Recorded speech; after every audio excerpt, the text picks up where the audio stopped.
Halo, selamat datang di video React Native bagian pertama. Di video pertama ini kita akan membahas setup hingga tampil aplikasi Hello World pada simulator atau handphonenya. Aplikasi Hello World digunakan biasanya untuk melakukan testing. Apakah komputer kita sudah siap untuk digunakan development atau belum? Jika sudah tampil Hello World, berarti komputernya sudah siap untuk digunakan dalam membangun aplikasi React Native. Pertama, saya jelaskan dulu. Di sini saya akan menggunakan website reactnative.dev sebagai referensi utama. Website ini merupakan website resmi dari React Native, yang mana di dalamnya ada dokumentasi tentang React Native.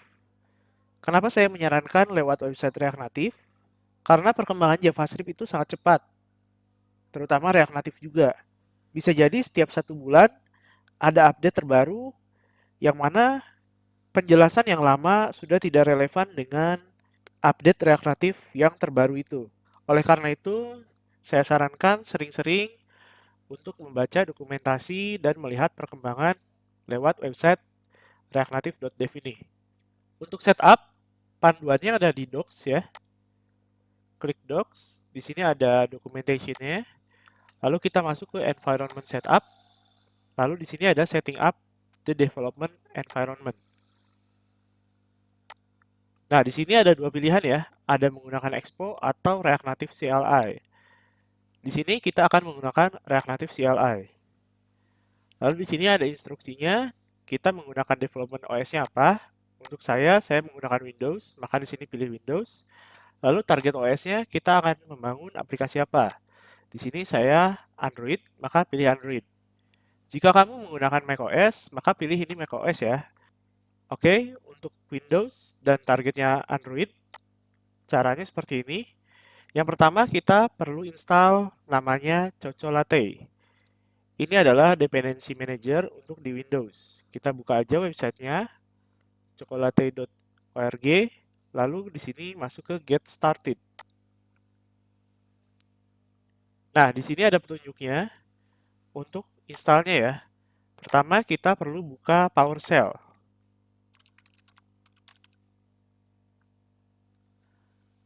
Nah, ini Windows PowerShell. Jangan lupa kita harus run as administrator. Jangan open biasa. Jadi klik run as administrator. Nah, ini sudah tampil ya PowerShell-nya. Lalu di sini sesuai petunjuk kita akan running perintah berikut. Kita bisa copy dari sini. Klik saja copy to clipboard. Lalu di sini kita klik kanan. Nah, nanti langsung muncul ya. Ketika kita klik kanan langsung muncul perintah ini. Nah, perintah ini kita tinggal pencet enter saja. Untuk di komputer saya karena sudah terinstall, jadi saya tidak perlu install lagi. Untuk di komputernya kalian, jika belum terinstall, tinggal diklik enter aja. Selanjutnya, kita kembali ke website React Native. Jika sudah selesai install, kita akan menggunakan perintah ini pada command prompt. Jadi, PowerShell-nya di-close saja kalau sudah selesai install. Sekarang buka command prompt, perintahnya cmd. Nah, di sini juga kita harus run as administrator ya. Klik run as administrator, nanti muncul tampilan seperti ini ya. Ini harus ada tandanya administrator. Lalu di sini kita copy perintah ini, coco install Node.js, Python, dan OpenJDK. Ini kita tinggal klik kanan di sini. Nah, nanti tampil ini. Ini di enter aja. Nanti langsung mulai install. Pastikan koneksi internetnya juga stabil, karena jika tidak stabil, kemungkinan ini ada kegagalan. Kalau gagal, silahkan dicoba ulang perintahnya seperti ini. Setelah ini selesai, kita lanjut ke bawah. Di sini kita perlu install Android Studio, karena kita perlu development untuk Android ya. Di sini tinggal buka aja websitenya, developer.androidstudio. Nah, di sini ada buttonnya ya, download Android Studio. Ini diklik aja, nanti dia download Android Studio. Setelah klik, ini kita install. Installnya sama ya, seperti install biasa, jadi tinggal di next-next saja, ikuti petunjuknya. Setelah selesai install, kita buka Android Studio-nya ya. Nah, nanti ketika dibuka Android Studio-nya kurang lebih seperti ini. Nah, yang langkah pertama yang akan kita lakukan adalah kita install SDK-nya dulu. Jadi masuk ke SDK Manager. Nah, di sini tampil ya SDK Manager-nya. Perlu diperhatikan di sini Android 10 harus dicek. Jadi di sini Android 10-nya perlu diklik. Pastikan ini sudah checklist ya. Nah, lalu kita klik OK saja langsung. Nah, dari sini maka dia akan melakukan install SDK-nya. Di komputer saya karena sudah install, dia tidak muncul dialog apa-apa. Tapi di komputer kalian, jika belum install, dia akan muncul dialog. Kita tinggal next-next aja. Menunggu untuk SDK-nya terinstall. Prosesnya agak lama tergantung koneksi internetnya. Selanjutnya, setelah diinstal SDK-nya, kita perlu set environment variable. Ini supaya kita bisa menggunakan perintah Android di command line. Caranya, di search bar ini ya, kita ketik aja environment. Ini ya, edit system environment, diklik. Nah, terus buka environment variable. Oke, di sini ada beberapa data ya. Kita ikuti petunjuknya. Yang pertama ini klik new to create new Android Home user variable. Di sini artinya kita perlu klik new di bagian sini ya. Klik new. Nah, di sini ini isi dengan Android underscore home. Lalu variable value-nya diisi dengan path SDK-nya. Nah, path SDK-nya kita bisa lihat dari Android Studio. Klik configure SDK manager. Nah, di sini ada tulisan Android SDK location ya. Ini di copy aja nilainya, di copy lalu di paste di sini. Nah, seperti ini. Jadi variable name diisi Android Home, variable value diisi dengan path SDK-nya. Ini diklik OK ya. Karena di saya sudah ada ya, ini sudah terpasang jadi saya tidak klik OK. Saya klik cancel. Nah, nanti akan tampil seperti ini di komputernya. Jika sudah, kita lanjutkan ya ke bawah. Di sini kita perlu tambahkan platform tools path. Nah, di sini kita perlu tambahkan lagi di environment variable. Masih di sini. Kita cari path, variable path seperti ini. Ini diklik edit. Nah, sudah muncul. Di sini kita klik new. Nah, ini diisi apa? Diisi dengan platform path. Value-nya kita tahu dari mana? Kita coba buka Windows Explorer ya. Lalu kita paste alamat SDK yang tadi ya. SDK yang tadi kita copy. Ini yang punya saya, path-nya seperti ini. Di komputer kalian kemungkinan berbeda. Ini diklik enter aja. Nah, nanti muncul seperti ini ya. Nah, kita ke platform tools. Nah, sudah dibuka platform tools-nya. Di sini ada ininya ya. Ada alamatnya, ini di copy. Lalu di paste di sini. Nah, seperti ini. Ditambahkan seperti ini. Di komputer saya sudah ada ya. Kalau kita lihat di sebelah sini, ini saya sudah tambahkan sebelumnya. Nah, di komputer kalian jika belum ada, silakan ditambahkan caranya seperti ini. Oke, jika sudah, klik OK. Klik OK lagi, klik OK. Nah, selanjutnya kita lihat lanjutkan ke bawah ya. Nah, di sini kita tinggal create aplikasi baru. Nah, di sini kita close dulu, semua command line perlu di close karena kita baru merubah environment variable yang mana kita harus close semua command line, jangan ada command line yang aktif. Untuk beberapa kasus itu malah perlu di restart komputernya. Lalu kita cek dulu nih, udah berhasil belum environment variabelnya terdeteksi. Caranya kita buka command line seperti ini. Lalu kita ketik adb. Enter.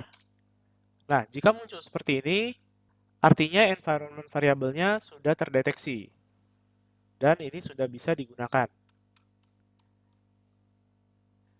Nah, selanjutnya di sini kita akan create application ya. Nah, caranya adalah menggunakan perintah npx React Native spasi init spasi nama projectnya. Di sini contohnya nama projectnya Awesome Project. Nah, saya untuk manajemen projectnya, saya menggunakan sebuah folder ya. Saya membuat sebuah folder di C. Nama foldernya adalah rn project.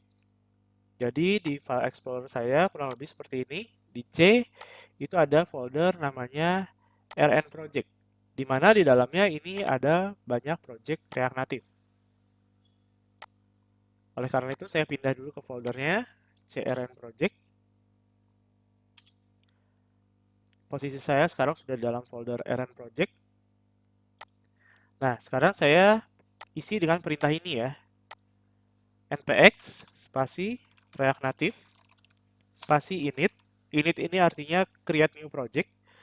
Lalu spasi nama projectnya. Di sini saya nama projectnya Awesome Project. Klik Enter, maka akan melakukan create project baru. Jika kita lihat di Windows Explorer, di sini nanti akan tercreate folder baru ya.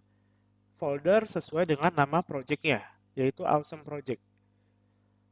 Untuk pembuatan project itu perlu connect internet. Jadi jika tidak ada internet, maka projectnya nggak bisa di-create. Atau koneksinya tidak stabil, bisa jadi create projectnya gagal. Kita tunggu saja, ini prosesnya biasanya agak lama. Oke, ini projectnya sudah selesai di-create ya. Nah, di sini kita tinggal pindah ke folder projectnya. Jadi seperti yang tadi saya bilang, dia akan create folder sesuai dengan nama projectnya ya. Di sini foldernya Awesome Project, karena namanya Awesome Project tadi. Saya pindah ke foldernya CD Awesome Project. Nah, di sini saya sudah masuk ke foldernya. Nah, untuk running, ya running projectnya ini kita tinggal buka dulu emulatornya ya. Jadi kalau saya pakai emulator dari Android Studio. Ini saya buka AVD Manager. Nah ini jika di sini masih kosong ya, kalian bisa create virtual device di sini. Lalu pilih virtual device-nya yang ingin dibuat ya. Ini tinggal next saja. Lalu ini jika belum ada sistem image-nya, kalian tinggal klik download ya. Kalau di sini saya rekomendasi menggunakan Android terbaru ya, yaitu Android 10. Di sini klik download, nanti sudah download, tinggal di next. Gitu. Nah, di sini karena saya sudah bikin virtual device-nya, ini saya tinggal run saja virtual device-nya. Oke, di sini emulatornya sudah jalan ya, lagi loading. Sambil nunggu loading, kita lihat di sini project yang tadi dibuat ya. Foldernya Awesome Project. Diklik. Nah, di sini ada data dari project itu ya. Susunan filenya dan juga foldernya. Nah, ini sudah running ya. Untuk running aplikasinya, caranya kita masuk dulu ke foldernya ya. Folder di projectnya, lalu di sini kita ketik perintah npx React Native run Android. Seperti ini untuk running Android. Jika running iOS, maka run iOS. Karena di sini saya menggunakan Android, saya klik run Android. Ketik enter. Nah, ini sudah mulai running ya. Oke, ini aplikasinya sudah tampil ya. Jadi ketika kita running, tadi menggunakan perintah npx React Native run Android, itu akan memunculkan window baru ya. Di sini window keduanya adalah ini ya. yang ada tulisan Node. Nah, window ini jangan di-close ya, karena ini menjalankan istilahnya server dari si React Native ini. Dan di sini ketika tadi di running itu pada saat awal banget itu pasti lama ya runningnya karena dia ada download SDK. Tapi untuk running kedua dan selanjutnya, jika SDK-nya masih sama, tadi kita menggunakan SDK 10 untuk Android 10 ya, itu pasti lebih cepat karena SDK-nya sudah ada secara offline. Oke, sampai sini untuk video bagian pertama tentang setup environment React Native. Jika sudah tampil sampai welcome React ini, berarti komputernya sudah siap untuk develop React Native. Jika ada kendala tentang tahapan ini atau ada pertanyaan, silahkan disampaikan di Google Classroom.